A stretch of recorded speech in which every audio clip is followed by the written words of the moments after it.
Salam sejahtera, terima kasih karena bersama dengan saya di Nazlin Unity Channel. Ini perkembangan terkini tentang skandal rasuah di Sabah. Akhirnya, Sabah Mineral mengambil tindakan terhadap undang-undang terhadap bekas CEO yang telah menyatakan mendedahkan kononnya beliau mempunyai bukti yang menunjukkan Haji Jinor menyalahgunakan kuasa. Akhirnya, beliau kena sendiri apabila Sabah Mineral ambil tindakan undang-undang terhadap bekas CEO tersebut. Bekas Sabah Mineral Management mendakwa John T. Inggihon bertindak melangkaui kuasanya untuk memberi manfaat kepada entiti yang berisiko ada konflik kepentingan. Cerita ini apa yang terjadi sebenarnya. Hari ini kita digemparkan apabila Sabah Mineral Management atau SMM mengambil tindakan undang-undang terhadap bekas CEO John T. Inggihon yang didakwa bertindak melangkaui bidang kuasanya untuk memberi manfaat kepada entiti yang berisiko atau konflik berkepentingan.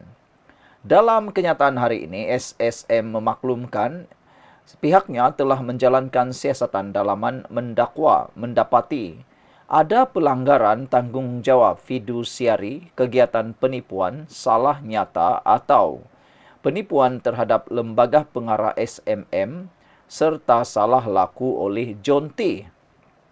Sebagai tindak balas terhadap dapatan ini, syarikat telah membuat laporan rasmi kepada SPRM dan polis.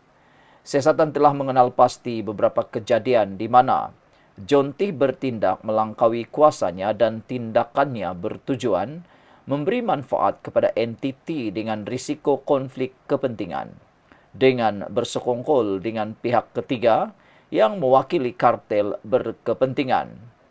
Tindakan-tindakan itu dilakukan tanpa pengetahuan atau kelulusan lembaga pengarah yang merupakan satu pelanggaran serius terhadap dasar syarikat dan piawaian takbir urus, kata SMM.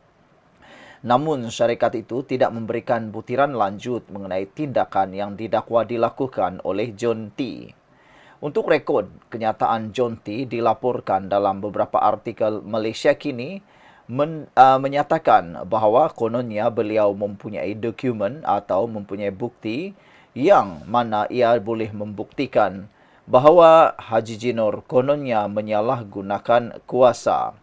Dalam pendedahannya baru-baru ini, John T. menyatakan beliau mempunyai bukti dalam bentuk seperti minit mesyuarat. Jadi, sejauh mana ianya akan dapat membuktikannya. Dan setakat ini, nampaknya apa yang beliau lakukan kini menjerat diri beliau sendiri. Itulah, ada netizen yang memberikan komen, kata mereka, kesilapan John T. ialah apabila beliau tidak membuat laporan SPRM atau laporan polis. Kenapalah dia bersokongkol pula membuat laporan di media, tidak melalui saluran yang betul. Kalaulah dia membuat laporan melalui SPRM, sudah tentu perkara ini tidaklah menjadi begini terlalu panas dan terlalu menyinggung beberapa pihak yang lain. Dan akhirnya, kini beliau pula dalam masalah yang besar apabila bekas majikannya iaitu Sabah Mineral Berhad mengambil tindakan undang-undang terhadap beliau sendiri. Dan ini sebab SMM mengambil tindakan undang-undang terhadap bekas CEO John T. Inggihon tersebut yang bertindak melangkaui bidang kuasanya untuk memberi manfaat kepada entiti yang berisiko ada konflik kepentingan. Dalam kenyataan hari ini, SMM memaklumkan pihaknya telah menjalankan siasatan dalaman dan mendapati ada pelanggaran tanggungjawab fidusiari, kegiatan penipuan, salah nyata, misrepresentation atau penipuan terhadap lembaga pengarah SMM serta salah laku oleh John T. Sebagai tindak balas terhadap dapatan ini, syarikat telah membuat laporan rasmi kepada SPRM dan polis. Siasatan telah mengenal pasti beberapa kejadian di mana John T. bertindak melampaui kuasanya dan tindakannya bertujuan memberi manfaat kepada entiti dengan risiko konflik kepentingan dengan bersekongkol dengan pihak ketiga yang mewakili kartel berkepentingan. Tindakan-tindakan itu dilakukan tanpa pengetahuan atau kelulusan lembaga pengarah yang merupakan satu pelanggaran serius terhadap dasar syarikat dan piawaian takbir urus kata SMM. Sekian dulu untuk kali ini. Jangan lupa tinggalkan komen Anda. Salam sejahtera. Terima kasih karena bersama dengan saya di Nazilin Unity Channel. Kali ini giliran Sanusi di dalam bahaya paling besar di dunia. Manakan tidak? Kalau betul-betul ini yang berlaku, pasti Sanusi akan jatuh bankrupt. Apabila jatuh bankrupt, beliau akan kehilangan kelayakan menjadi ahli Dewan Undangan Negeri. Seterusnya, beliau akan kehilangan kuasa sebagai Menteri Besar Kedah. Manakan tidak, jumlah kali ini yang bakal Sanusi terima untuk kes saman bukan satu jumlah yang biasa-biasa. Ianya hanya boleh ditandingi oleh Rosmah Mansur. Rosmah Mansur di dalam penghakiman apabila beliau dijatuhkan hukuman bersalah, telah dihukum penjara 10 tahun dan denda lebih 900 juta ringgit. Itu Rosmah Mansur, 900 juta ringgit. Dari mana mau dapat duit itu pun kita tidak tahu. Tetapi yang mengejutkan kita ialah apabila giliran Sanusi pula bakal disaman sebanyak 1 bilion ringgit. Bayangkan, itu yang dimaksudkan oleh netizen. Kalau Sanusi kalah di dalam saman ini, apa yang akan berlaku? Pasti Sanusi tak boleh bayar, pasti Sanusi hilang kelayakan sebagai ahli Dewan Undangan Negeri, pasti Sanusi akan kehilangan jawatan sebagai Menteri Besar Kedah. Dan pastinya kalau hanya mengharapkan edaran tin Milo untuk membantu Sanusi bagi mendapatkan 1 bilion ini, mustahil untuk dapat dicapai. Melainkan ada yang payung. Payung-payung pun payungnya mestilah sebesar awan, sebesar langit, kerana jumlah ini jumlah yang entahlah di luar kemampuan manusia biasa. Siapa yang mahu menyaman Sanusi?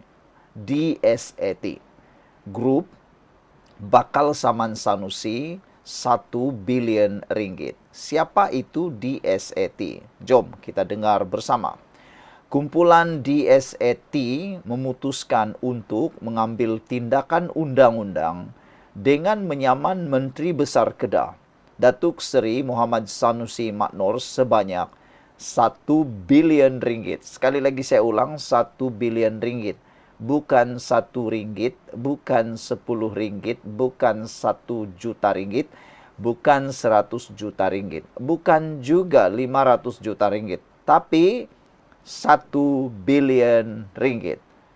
Persoalannya sekarang ialah dari mana mau dapatkan nilai 1 bilion ringgit ini kalau Sanusi kalah. Apa pula kesnya sampai 1 bilion ringgit mau disaman kepada Sanusi? Adakah kerana masih lagi atas keceluparan, kadang-kadang keceluparan Sanusi bercakap yang telah menyebabkan beliau banyak kali ditimpa masalah kerana terlalu cepat berkata-kata. Antaranya sekarang ini apabila Sanusi sedang di dalam proses di mahkamah berkaitan akta hasutan kerana telah berbicara yang menimbulkan hasutan. Pengerusi eksekutif DSET Group, Datuk Seri Azizul Tandek, melalui hantaran di Facebook miliknya pada Isnin menjelaskan tindakan itu diambil susulan kenyataan Sanusi pada 7 November lalu ketika sidang media di Majlis Perbandaran Sungai Petani Kedah MPSPK. Menurut laporan ini, DSET Group memutuskan akan menyaman Menteri Besar Kedah sebanyak 1 bilion atas kenyataannya pada 7 November 2024 di MPSPK. See you in court, tulisnya. Dalam sidang media pada 7 November lalu, Sanusi mengharapkan syarikat yang berminat untuk mengambil alih pasukan bola sepak Kedah Darul Aman KDA FC agar benar-benar mempunyai kemampuan untuk mengurusannya. Presiden Persatuan Bola Sepak Kedah KFA itu berkata, walaupun urusan pemilikan Kedah itu tidak bersangkutan dengan kerajaan negeri, namun beliau tetap memberi pesanan agar tidak berlaku sebarang penipuan dalam perkara itu. Kalau ada kemampuan silakan, kita harap dan berdoa dia adalah kemampuan. Jangan skemlah, belum ada apa-apa lagi dah buat kenyataan macam-macam dah, kata Sanusi. Macam skema tak baguslah. Dia tak ada sangkut paut dengan kita, kerajaan negeri. Dia tak berurusan dengan kita dan dia tak perlu kebenaran saya atau ekskesukan. Perlu jumpa pihak peguam KDA, katanya.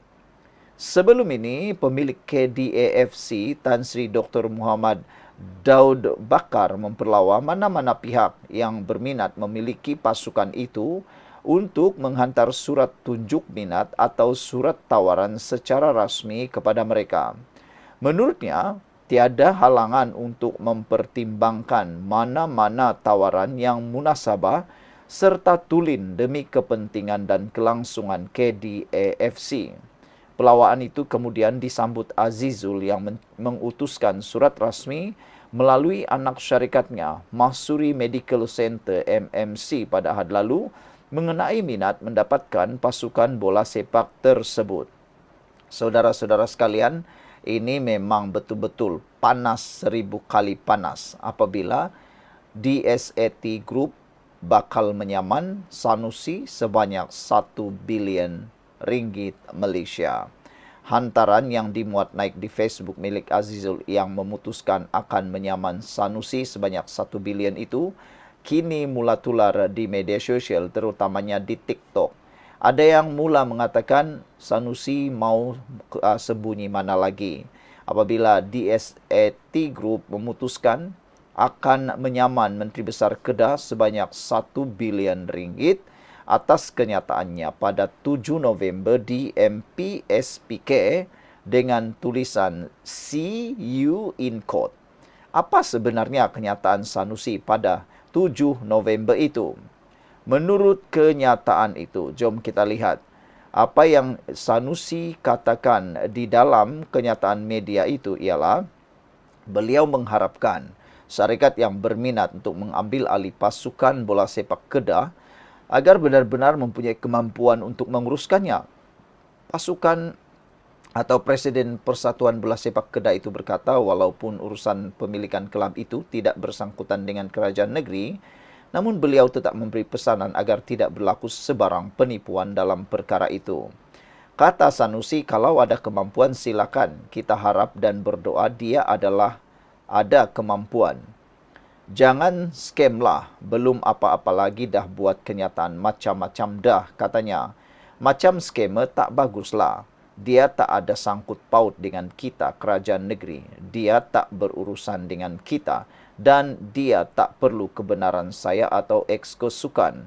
Perlu jumpa pihak peguam KDA, katanya. Jadi saudara-saudara sekalian, inilah yang membuatkan Azizul yang merupakan pengerusi eksekutif kepada DSAT membuat keputusan untuk menyaman Menteri Besar Kedah Sanusi Maknur sebanyak 1 bilion ringgit. See you in court, katanya. Sekian dulu untuk kali ini. Jangan lupa tinggalkan komen Anda. Bye-bye.